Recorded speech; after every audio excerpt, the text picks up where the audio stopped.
Are you a Cinema 4D artist and you're trying to transition from Cinema 4D to Houdini? Then in this tutorial, I'll break down all the common workflows you normally do in Cinema 4D and translate into Houdini. I see a lot of people who do Houdini tutorials and they all instantly go into particles, simulations, but I think it's really important to first replace your workflow you normally have in Cinema 4D. So working with objects, basic modeling, texturing, doing materials, and do MoGraph type of things. And then you can branch out. So this is going to be a 3-chapter tutorial.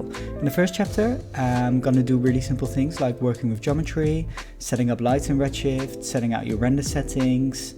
And the second part, we're going to work with copies or clones. We're going to replace the MoGraph workflow a bit. And the third chapter, we're going to work with fields. So fading things in and out, and that's it.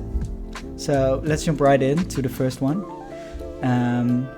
And if you start Houdini, this is kind of what you get. So the first thing is we have the 3D viewport, and you can rotate by hitting Alt and middle mouse button. Alt and right mouse button makes you zoom, and Alt and middle mouse button makes you pan around. Then on the left side we have some selection tools and some snapping tools. And on the right side is kind of visualizers. So here we can have different lighting modes. We can visualize points and normals, UVs, groups, those kind of things.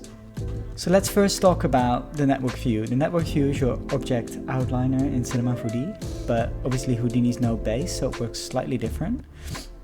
And you have different ones, different contexts. So the main ones are materials, where you create your materials, OBJ, where you create your objects, and the out context, that's where you create your render settings. The other ones, don't worry about them for now. We'll get to them in a later stage, or if you subscribe to the channel, we'll be diving into different topics in a later point. And one thing you should know, it matters where you are in terms of what nodes you can drop down. So let's drop down the most important node in Houdini, the geometry node. This is where you create all your geometry. And if I try this in the material context, there's no such node. So just so you're aware, it does matter where you are in Houdini in order what you can do and which nodes you can drop down. So first thing, let's dive into the geo node. And now we can start dropping down geometry. So if we hit tab, this is where we can find our nodes.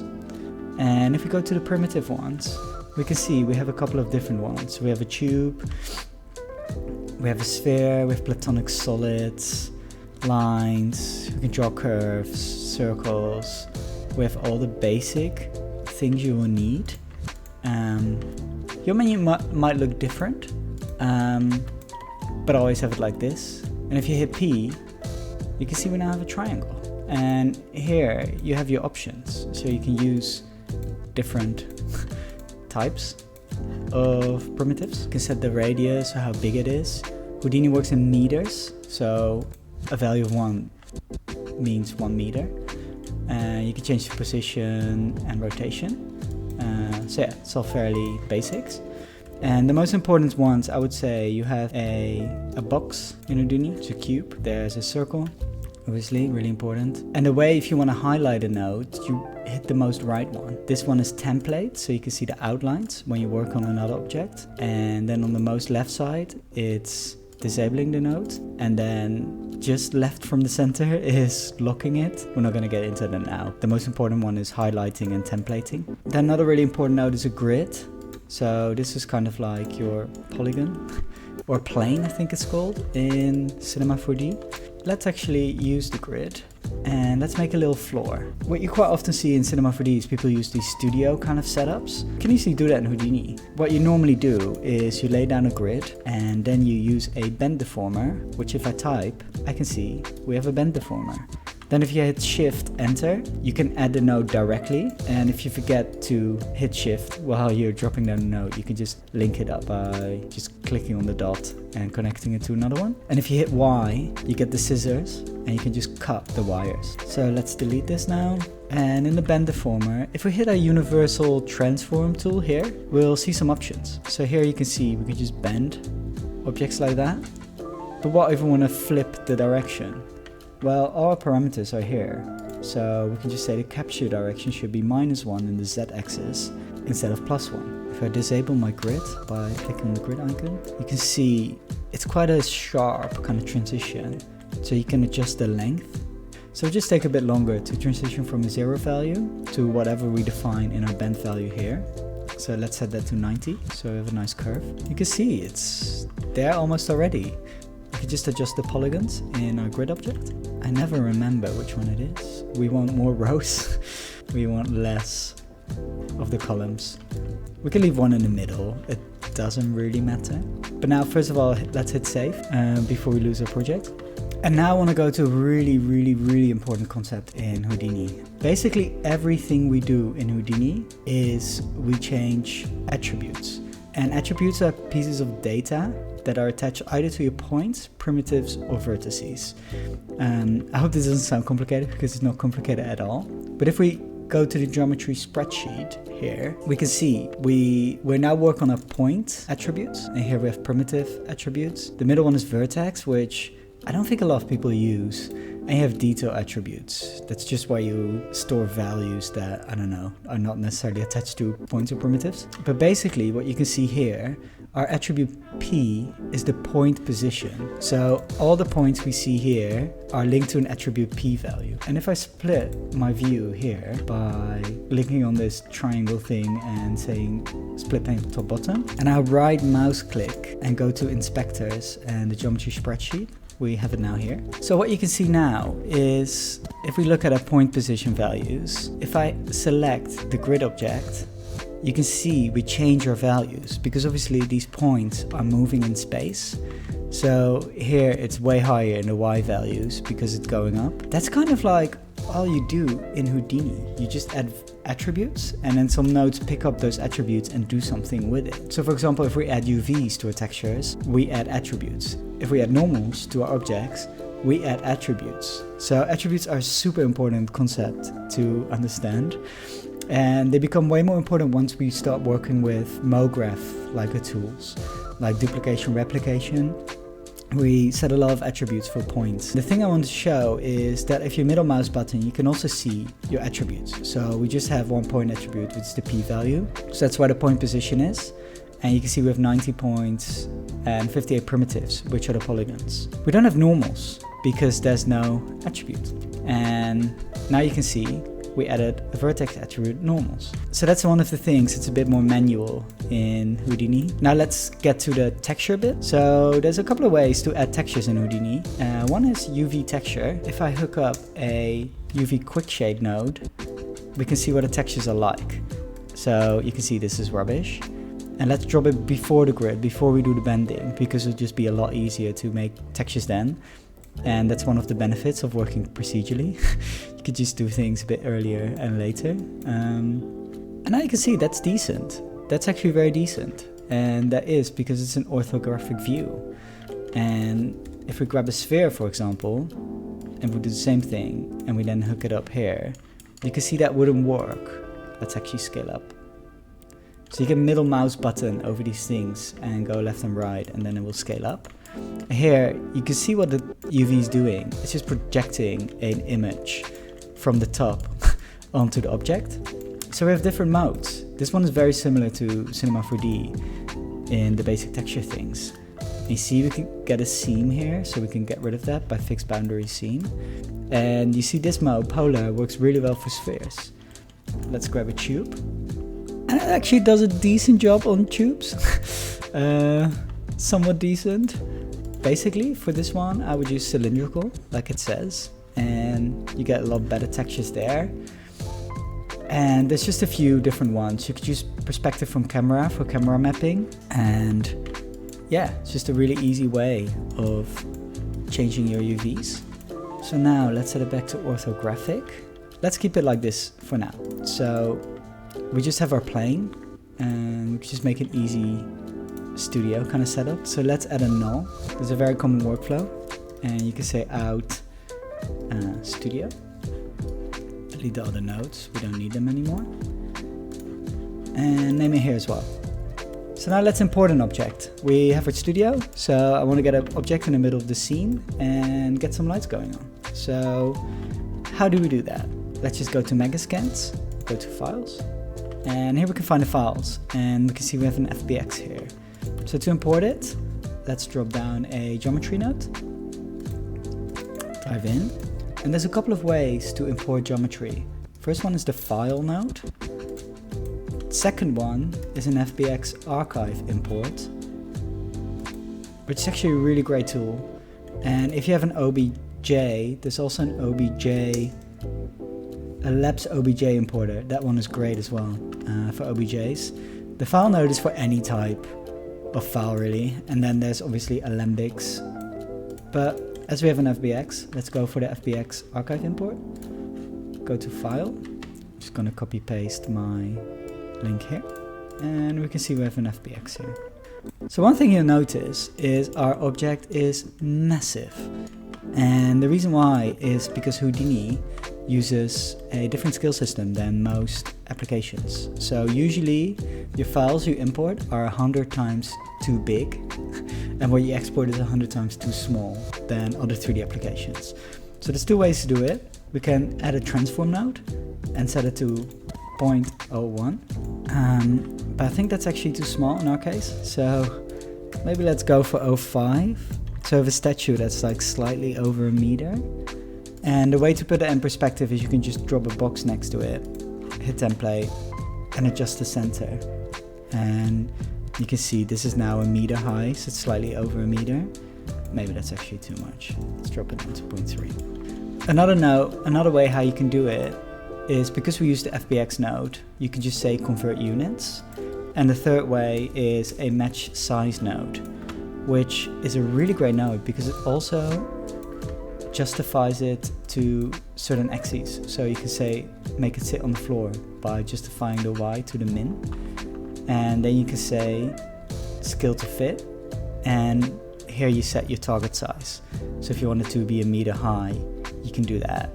Or you can say 0.3 or 0.4, so like 30 centimeters high. So that's another way to do it. And let's have a look at this. So we can see we imported a few attributes. We have our normals, we have our UVs, so we don't have to do that. And we have a class and another attribute. I don't think we have materials yet, but let's jump into that in a later stage, and let's first set up the lighting. So if we want to align this, we can hit A and hit down. And let's leave this for now. We call it statue, hit save. And now's the easy part. The lights work very similar in Houdini as in Cinema 4D.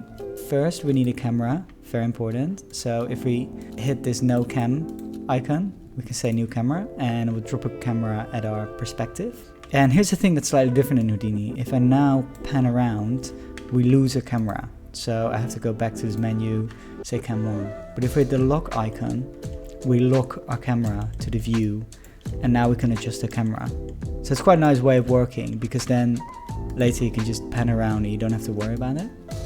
So let's drop down a RS light, and you can see that's not the right position for a light. And if we hit these different lighting modes, you can visualize a bit better what your light does as well. So we can use nulls as well. So we can just say, drop it in a null. Then in transform, we can offset it in the Z-axis. And then we can use the null to kind of rotate the light. I know a lot of Cinema 4D people do it. And it's quite a nice way of working. So let's open a render view and see what we get. A very overexposed image. So if we highlight our light in the light tab, we can just adjust it to 10 maybe. It's looking better already. And my viewport is a bit slow because I'm only on the 1070 at the moment. I need to get some new GPUs. And I'm doing a screen recording, so that's not helping either. But hopefully yours is going a bit quicker.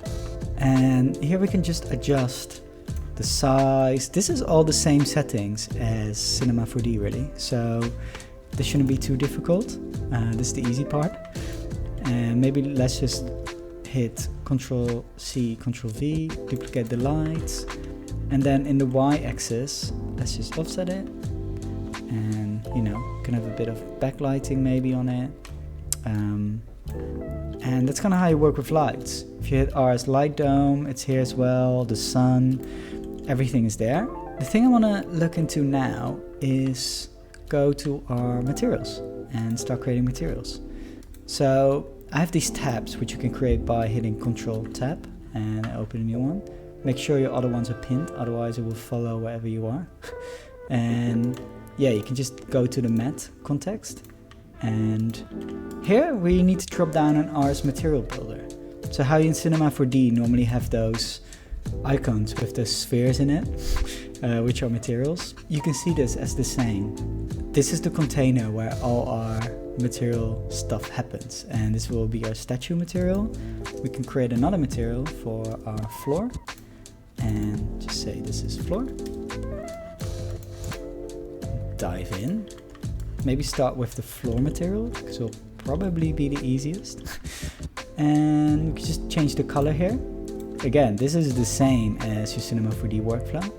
That's why I really wanted to do this tutorial, because I'm like, so many people I see struggling with Houdini, but actually like lots of things are very similar to your common workflow in Cinema 4D, so just want to make it as easy as possible to transition. And now we have our basic material. Let's maybe up the roughness a bit. Like, how do we assign it? And there's two ways to do it. So if we go to Studio, you can either in the Render tab here, you can navigate to your material, and you can say floor statue, or you can dive in and add a material node here, which is usually the way I do it. And go to floor. So we have one material added, and then let's go into our statue. And here, the way you import textures is by adding an RS texture, just like Cinema 4D. You also have your maximum noise in here, so you can use that. And this is all the same settings as in Cinema 4D. And let's just hook up all these different nodes now. Alright, now we hooked up our textures. Let's assign it in the statue. So let's add a material to it, say statue, and let's see what we got. Alright, so first things first, you can see our displacement is not working at the moment, and our normals are quite strong, which is because Houdini uses a different skill system. So usually I would drop these values quite low to like 0.1, sometimes even 0.001. Yeah, something not too strong. And then in our statue, we need to enable the displacement. So if we go to the Redshift OBJ tabs, and if you don't have that, you can go to Redshift and say add OBJ parameters. And here we can just enable displacement. And now we're probably gonna see something that is incredibly displaced. Yes. So also here we need to be mindful of the scale, because it's usually just really massive in Houdini. See, 0.01 is still way too big. So let's just go for 0.01, and that should be a bit better. That's it. We can play with the studio. And one thing that is good to know in Houdini is we can color objects by using attributes as well. So the way we do that is we can just add a color node to, for example, the statue. And let me close my IPR. and basically a color node, as you might have guessed, just adds attributes to our object. So let's go to inspector, and we see we now have 3 values. CDR, G, and B. So with RGB colors. And now if we want to make this, say like, I don't know, like a TV color, maybe pink or something like that, you can see we can color it like this. And what you can do now in your material settings is you can use a point attribute. So any attribute you can just remap here. But the attribute we want is CD, because remember we saw that in a spreadsheet here. it's the CD values. And we can hook that up to our diffuse color. And now if we hit render, we can see we get a pink statue. So that's kind of all there is to it. The last thing you need to know is how to output final images. So that's in the out context. And these things are called ROP, render output parameters. So it could either be geometry, like a simulation that you want to cache out, or a final render. And important is you set your camera here, and you can override the resolution. So you can just manually set it here to something, or you can do it in your camera tab. In the view, you can just say, make it full HD. You can set your focal length here, and then in the out parameters, you can just set your output. And Houdini uses a lot of variables. So $hip means the project file. So wherever the project file is, it'll create a render folder. Then it'll use the hip name, so the project name. It uses the OS, which is this node. So whatever you put here, it will use that. And then it will add the frame number to it with 4 digits and .exr. But you can change this to a JPEG as well, and you can leave it here as EXR and it will just render a JPEG. And that's about it. You can render the current frame or a frame range. And usually I like to add another hip name to it, so everything nicely organized in folders. And that's all there is to it. Just render to disk now, and it will open and play.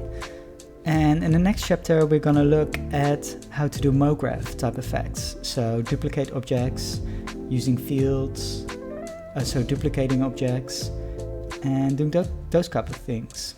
And in the last chapter, we're gonna look at fields. So if you wanna see more, definitely like and subscribe, and I'll see you in the next one.